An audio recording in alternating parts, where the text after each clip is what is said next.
Aquí en la Universidad Nacional de Cuyo es realmente un placer enorme recibir a alguien que nos está acompañando y que además está trabajando fundamentalmente con los procesos que se llevan adelante con los estudiantes en contextos de encierro. Hablamos de Miguel Repiso. ¿Cómo estás, Miguel? Bien, ¿cómo estás? Qué gusto tenerte acá. Bueno, ¿por dónde empezar? Y la pregunta es lógica y se cae casi, te diría, de maduro. Cuando te llega la propuesta para venir a trabajar aquí a la universidad en este tipo de temáticas, con un mural y específicamente con este tipo de estudiantes, ¿cuál es la impresión y por qué lo aceptás? Es como un trabajo social, ¿no? Aparte lo pide la universidad, yo no me voy a negar a eso.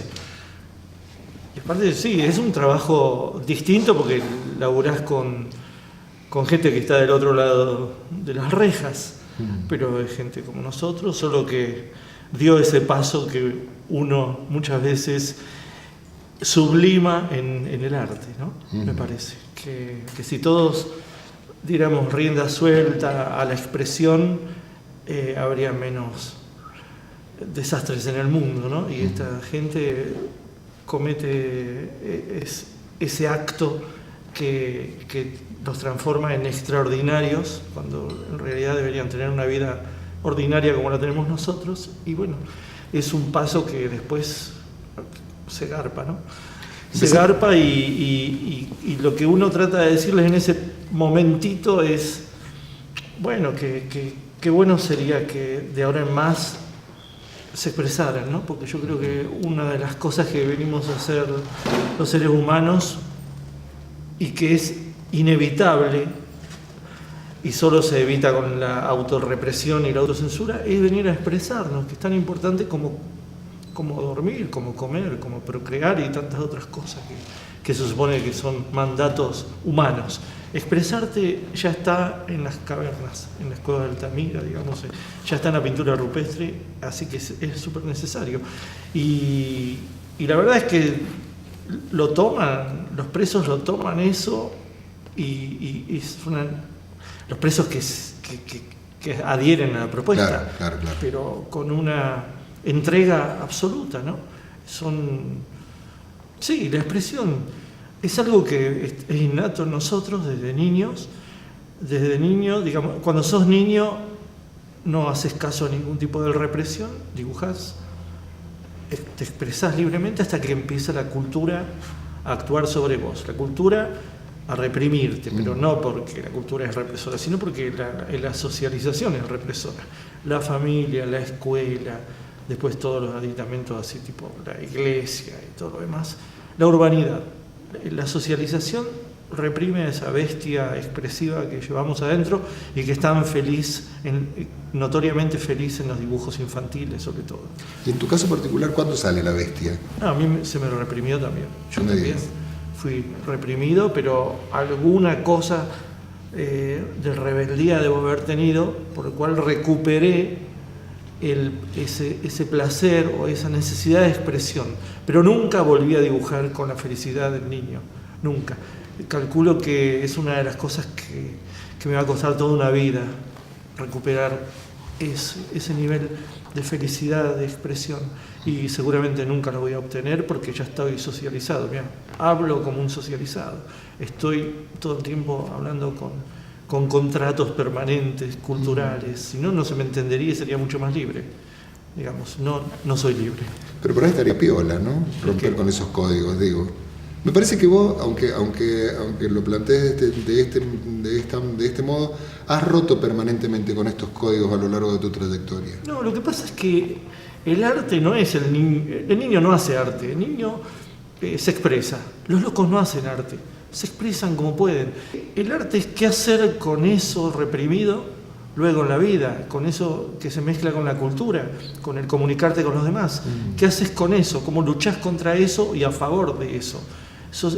Picasso, Rembrandt, Fellini, que son gente que se han socializado y han hecho de esa capacidad expresiva un código, una personalidad, han impuesto su personalidad gracias también a esa personalidad que traían innata y también con la mezcla, con el mestizaje con la cultura. Sí. Y se han comunicado, porque si no harían cosas y las queman, digamos, harían cosas y no las comunican.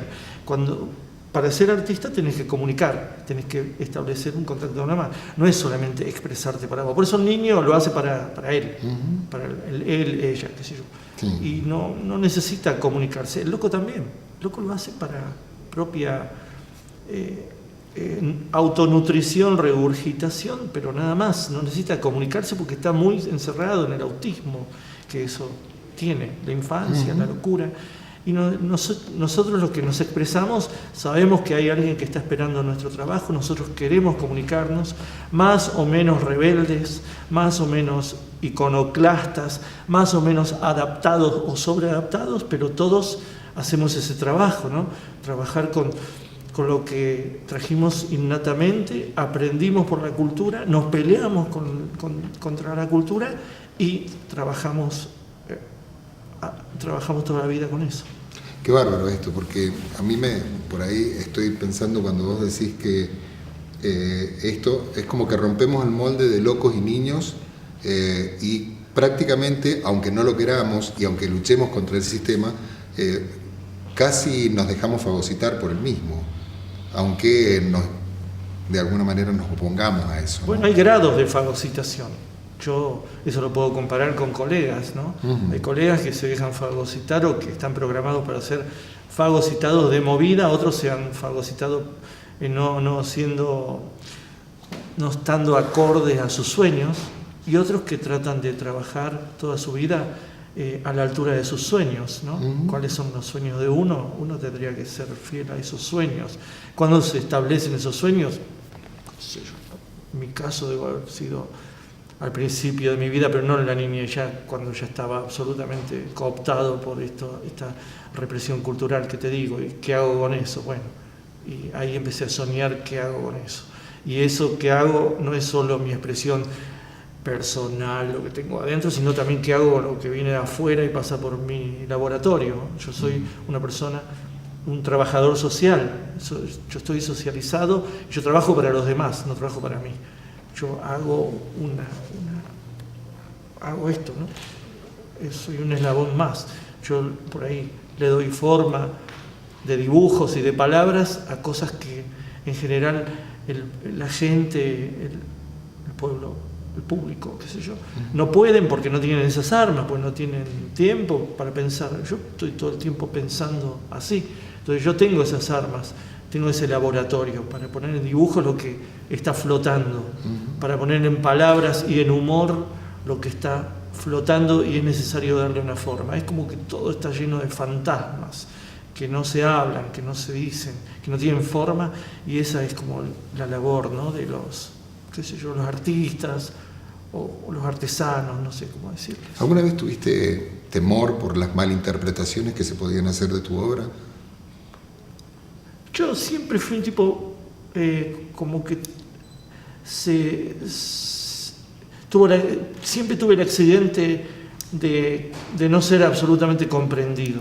Siempre me topé con comentarios de yo no te entiendo siempre, o yo no soy, no te entiendo. O sea, yo muchas veces me encuentro con gente grande, ¿no?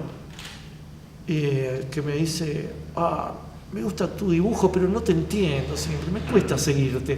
Eso lo tengo desde siempre, ¿sabes? Desde los primeros dibujos, yo llevaba 15 dibujos y se entendían 4, 5, y se publicaba 2. Claro. Y de todo lo demás no se entendían mucho. Yo sé que hay algo en mi trabajo que no termina de ser dócil y sumiso.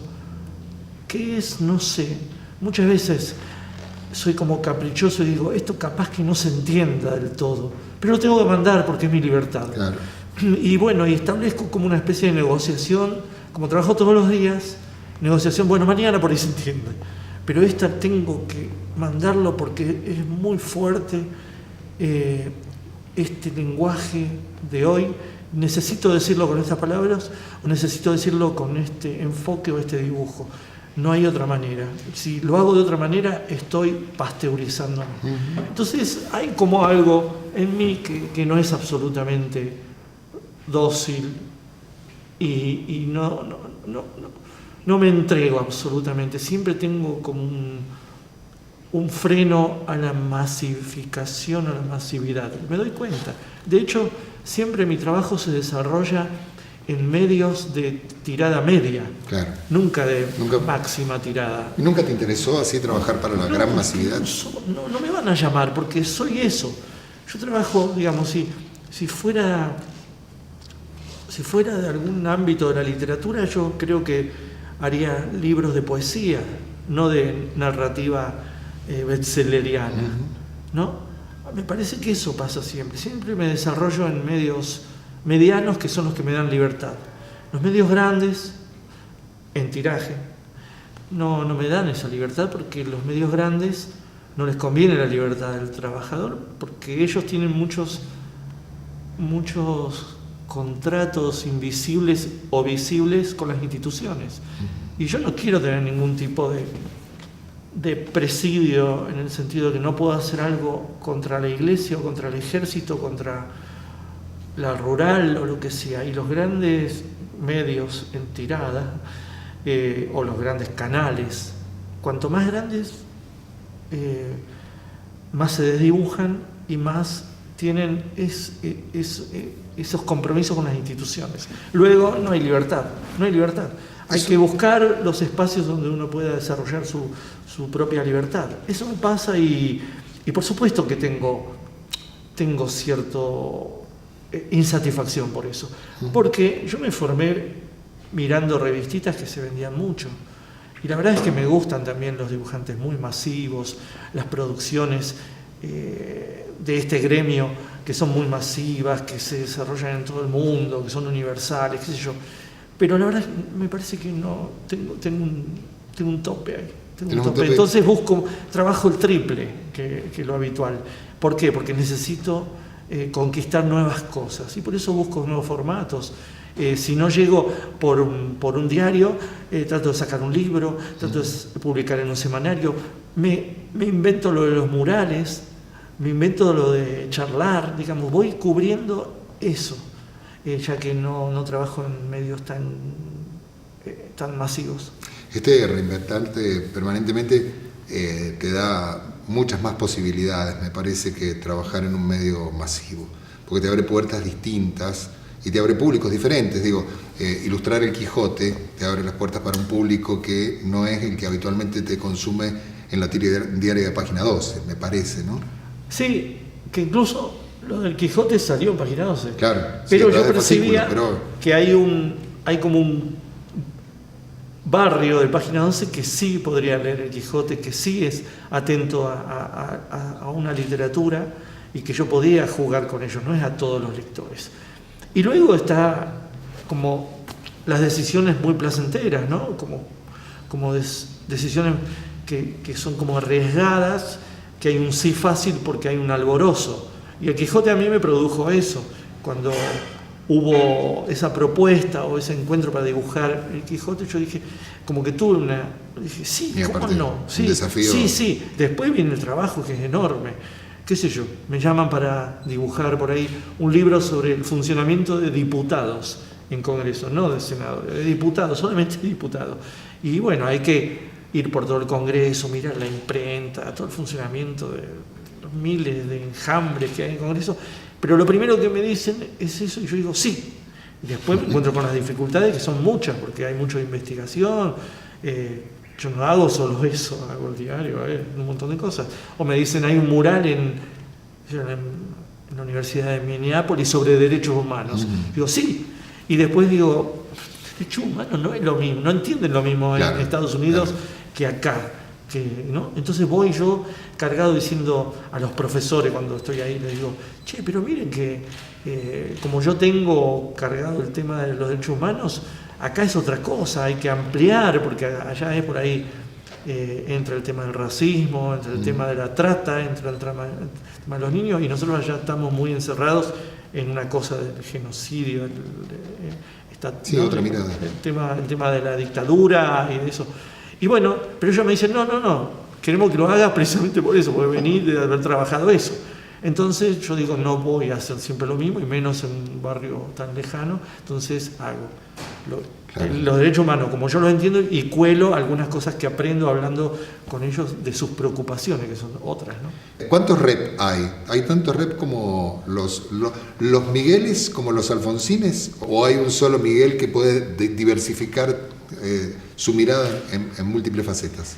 Sí, ¿no? Debe ser eso, que hay uno solo, pero a la vez yo manejo distintas instancias del género, que pueden ser los murales, o puede ser el formato de historieta como narración, el formato de ilustración, distintas cosas que yo domino y otras que no domino, que por ahí si me tientan con esas no las hago, pero esas me tientan, tengo algo que decir y tengo ganas de dibujarlas y por eso acepto.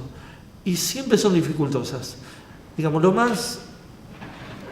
Y cuando digo dificultosas, digo muy dificultosas, y a veces hasta te diría torturantes, porque cuando llegás a un lugar que no conoces y tenés que hacer alguna pared de 12 metros y no entendés los códigos y todo eso. Por ejemplo, el año pasado llegué me ofrecieron hacer una residencia de la Universidad de Lille de Francia. No era un mural, ya eso ayuda. Pero me dijeron, queremos que trabajes, te vamos a una casita en el campo, en el pueblo de Ors, queremos que trabajes el tema de la guerra. La guerra como vos quieras. Entonces yo pienso y digo, bueno, me interesa la guerra del Paraguay. Mostrarles a ustedes, porque no saben una goma, no saben la guerra del Paraguay, no saben dónde queda Paraguay. No saben dónde queda Paraguay. Bueno, sí, me aceptan, entonces me voy a Lille, doy unas charlas en Lille, y después me agarran un autito, me mandan al pueblito me meten en un lugarcito que yo no entiendo el idioma. Lo único que me pasaba era que venía cada 3 o 4 días, venía el intendente, que me había ido a buscar a París, todo, me golpeaba la puerta, yo solo, y me decía, ¿Carrefour? Entonces yo le decía, uy, y entonces íbamos al Carrefour, yo llenaba el changuito y me iba a la casa de nuevo a trabajar sobre la guerra del Paraguay. Pero ahí se me ocurrió también que había algo muy fuerte en Ors, en ese pueblo, que ahí había guerra de trinchera, en la Primera Guerra Mundial, y descubro que hay un poeta inglés que era subteniente y que quiere cruzar el canal de Ors para tomar el enclave alemán. Entonces el tipo, yo cuento la última noche de él, cuando va a cruzar y en el amanecer lo despedazan a tiros la patrulla alemana, digamos, la metralla alemana, y una semana después es el armisticio. Horrible, una historia conmovedora, espantosa, pero también cuando les mostré el trabajo de la Universidad de Lille en Ors, que los proyecté sobre una pared grande, les mostré la guerra del Paraguay, el asunto del teniente Owen, y en definitiva lo universal y lo calamitosa que son las guerras, porque el común denominador era tanto Cándido López, a quien yo había elegido como eje de la guerra del Paraguay, como Owen, eran dos artistas malogrados por la guerra, y que aparte eran milicos, ¿no? Eran oficiales. Entonces, ahí eso lo aprendés sobre la marcha, hay muchas cosas que aprendés sobre la marcha. Entonces hay también algo de excitación en el sí, de decir, algo me parece que va a pasar acá, y que no es la mochila que yo llevo solamente, y que la llevo cargada. Siempre hay un accidente, siempre hay algo que aprendés y que te mantiene muy vigilante, ¿no? Si no te adormeces, es muy fácil adormecerse cuando hay tanta recompensa de la gente que te quiere o que te dice qué lindo lo que hace, todas esas huevadas, ¿no? Es muy fácil anestesiarse. Aparte, supongo que la edad también va a traer un sosiego espantoso que es lógico y natural. Bueno, espero que sea lo más tarde posible. Estás lejos de aquel sueño que tenías cuando eras pibe de ser un dibujante de factoría, de una gran empresa donde vos eras parte de un engranaje. De golpe rompiste con eso y estás con una creatividad que es prácticamente apabullante, por decirlo de alguna manera. Lo que pasa es que eso se mutó. Siempre es ser dibujante y vivir del dibujo. Eso más o menos quedó en el sueño. Lo que cambió es que yo soy cada vez más autor. Yo antes pensaba, bueno, yo, viste, me jubilo siendo un dibujante de Quinterno o de Disney o de esas cosas que vos dibujás anónimamente. Y es como una vida muy cómoda, pero también debe ser un clan piola, qué sé yo, que contiene. Lo que elegís cuando querés ser cada vez más autor, que es como decir ser cada vez más caprichoso, es también muchos terrenos y muchos como periodos de soledad, no contención. Y la última, y te lo tengo que preguntar realmente, porque te lo dije recién, si estuvieses haciendo esa vieja historieta, la primera creo que fue El recepcionista, te diste el gusto y nos diste el gusto de matar a Palito Ortega, varios ahí. ¿A quién matarías hoy? Bueno, esa historieta, el contexto de esa historieta era humor registrado, año 1980, yo tenía 19 años, y era una historieta, era mi primera historieta y como mi primera manifestación de autor. Entonces yo ahí decidía a quién mataba o quién moría, y yo elegía que se vaya al paraíso para que lo juzguen si iba al purgatorio o al infierno. No, según quién. Lennon se muere el día el 8 de diciembre, yo voy a la noche a dibujar y se queda en el paraíso. Pero lo mato a Tacho Somoza, maté a Tita Merelo en su momento, muchos años antes, a Palito Ortega, que no tuve, bueno, hasta ahora no la pegué, y a Sábato, mucho antes. Sí. Bueno, y hoy, para tu pregunta, yo qué sé yo como que no mataría. Hoy soy un tipo muy distinto a ese autor del recepcionista. Yo creo que seguiría haciendo gente que va muriendo o que se murió, ¿no? Y no se dio cuenta que se había muerto. Claro, por ahí también había una cosa de investigación, ¿no? Yo quería saber quién era Nietzsche, entonces hacía la muerte de Nietzsche para juzgarlo ahí. Había mucha investigación. Hoy, por ejemplo, me interesaría matar no solo a la gente que no me gusta, sino también a algunos que me gustan, solamente para investigar. Mataría a Caetano Veloso, a Bob Dylan, pero también mataría, sí, por supuesto, mataría a Grondona, pero en el primer cuadrito ya se va al infierno. No tienen ningún tipo de aspiraciones de llegar. Mariano Grondona. Sí, obvio. No, hay un montón de cerdos que mataría y en el primer cuadrito, capaz que es una página entera ya. Pero no, en ese momento en humor yo no podía matar a Perón, por ejemplo. Claro. Porque no sé, no sabía demasiado, y después, años después, maté a Perón. Desgraciadamente también tuve que matar a Soriano, cuando se había muerto Soriano. Exacto. Pasa eso. Yo creo que a partir de esa historieta trabajé mucho con el tema de la muerte y sigo trabajando con el tema de la muerte, porque creo que una de las facetitas de mi trabajo es que los muertos sigan con vida en mis historietas. Gracias, Miguel. Gracias. Un placer.